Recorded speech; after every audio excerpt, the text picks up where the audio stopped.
to the Between the Pages podcast. Today we're continuing our mini-series, and today's topic is Jemimah Jope, which is when kids feel lost and how hope can help find.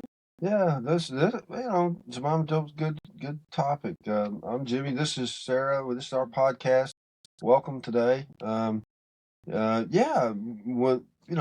happened was one of the relatives of our grandchildren passed away, and I forget sometimes that's what started Jemimah Jope. Yeah, it wasn't that long ago, but it was a few years ago. They were young, but they were kind of like, well, what's going on? What does this mean? They were old enough to understand that someone had passed away and to feel that pain and stuff, but not really old enough to understand how to deal with it. Right. Like a teenager they kind of can cope a little easier. A little kid doesn't really understand. Yeah. But they were right in the middle where it's like it hit hard. Yeah, and the thing is, I guess, you're not going to write a children's book about somebody passing away. Yeah. That's not exactly. And so, you have to figure out, well, how do you address this topic? And so first of all, you have to figure out, well, what is going on, and so biblically there's 7 stages of grief. Well, and also loss isn't just death. It's exactly right. Friendships change, moving, disappointment. There's lots of grieving that can go on. Death is just one that everybody kind of universally accepts as there are lots of loss. People who try out for the starting position on all types of sports teams, or the lead in some type of a play, but there's only one person going to be selected usually. Yeah. They might have an alternate or. And normally when you sign up, you understand, like you subconsciously understand there's a possibility. So, it's not like you're... Right, and understanding the possibility and the reality of it are two different things. Yeah. Because, and so, Jemimah,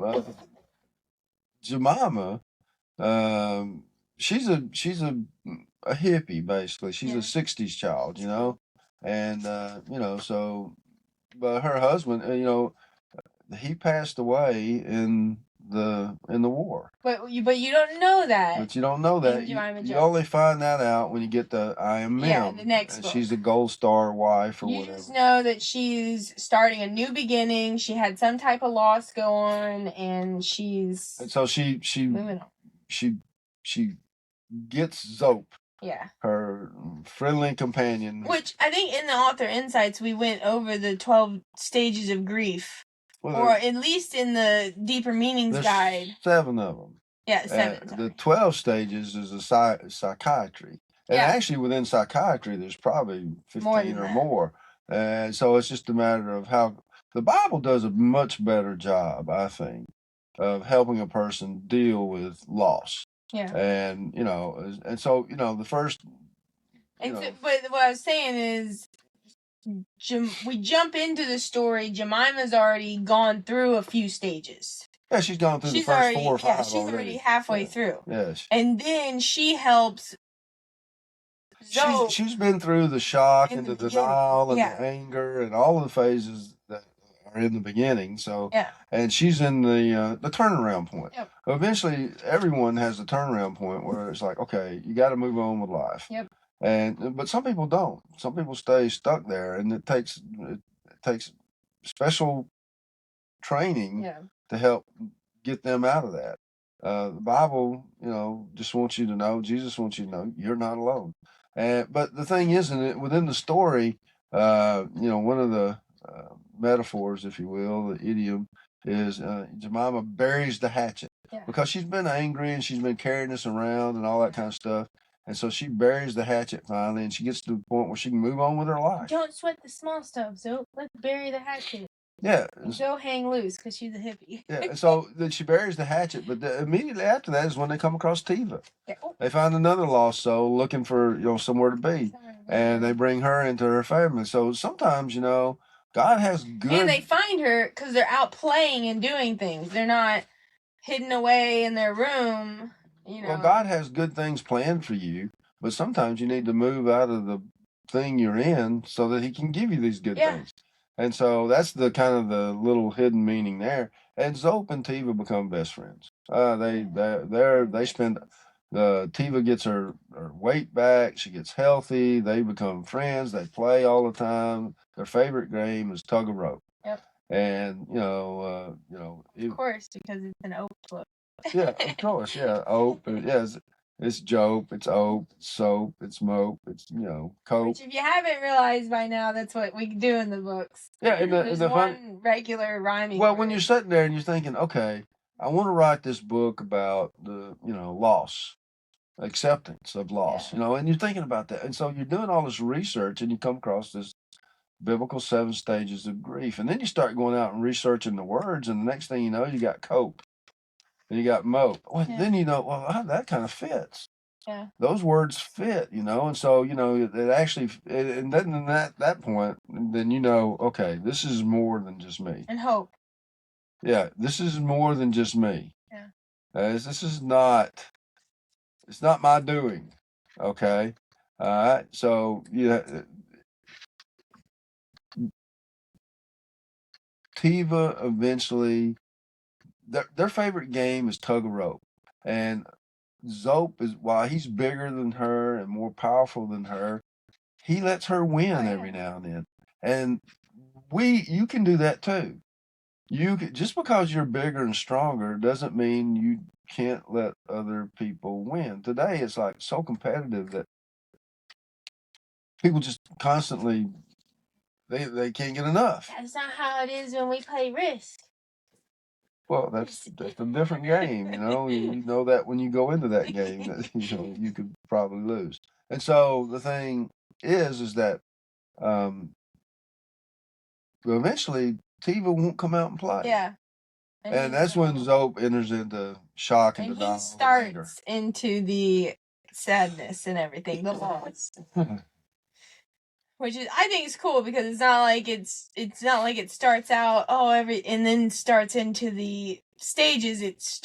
The book starts halfway through the stages of grief for Jemimah, and then it starts at the beginning for Zope. Right, and because Jemimah's already been through these different stages, she can help him. She's able to help. And so what you need to do is when you're having a problem, if you need to find somebody who's had the same experience as you and learn from what they did, and how they overcame whatever it was that was bothering them.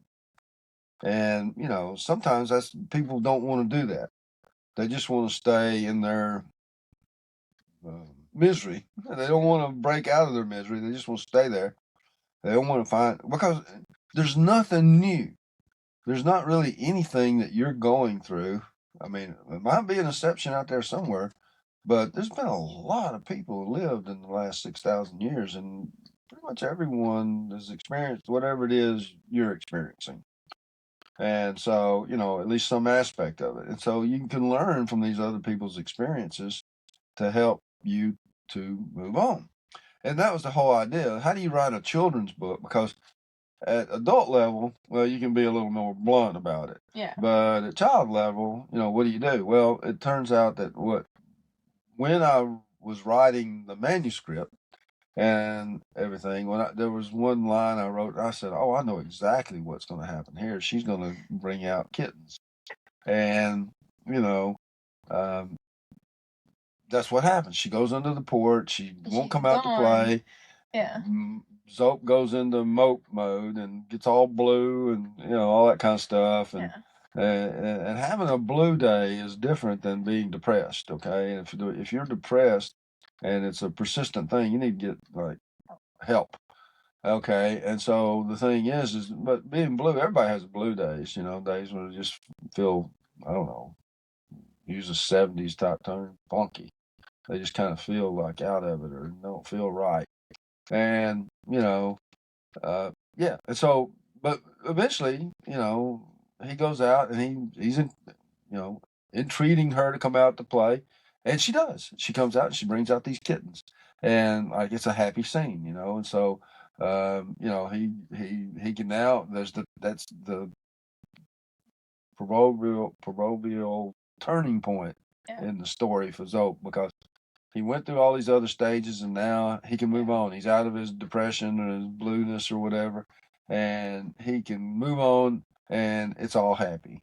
And so now You know, I mean, granted, in the book, Zope is talking, but he's actually barking. Yeah. And so I'm translating what he's barking for you, because it can evidently be unsettling if animals talk, which I don't really understand. I know some dogs that talk.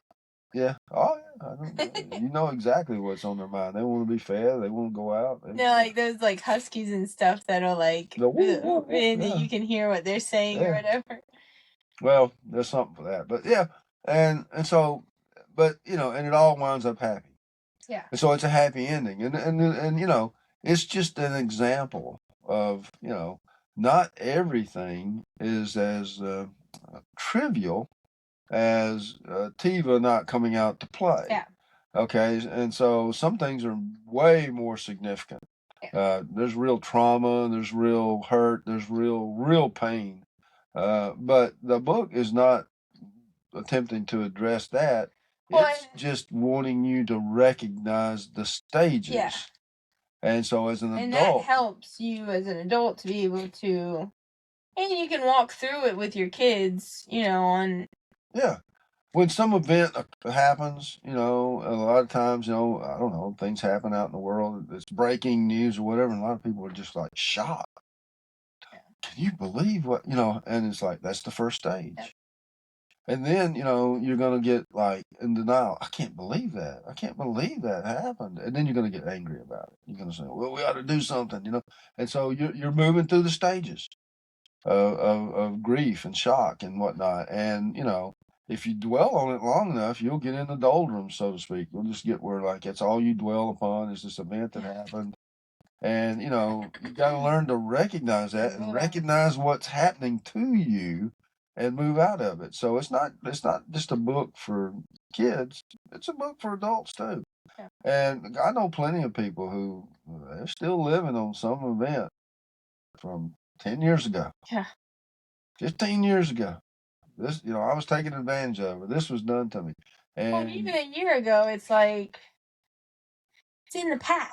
You know, you got to move on and live life. Yeshua, Jesus, he is your peace. Yeah. He brings you peace in life. And so that's where you should be focused. Yep. So not on the past. That's all we have to use time. Yeah.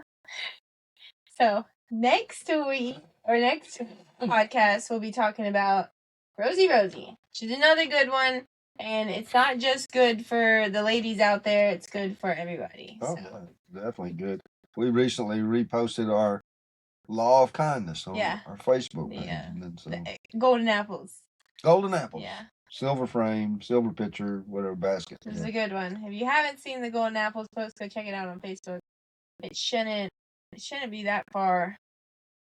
I found it pretty easy, and it was from like originally posted in July of like 2025. So you can look in the images and like scroll over to the images and look for the golden apples in like a silver frame. Yeah.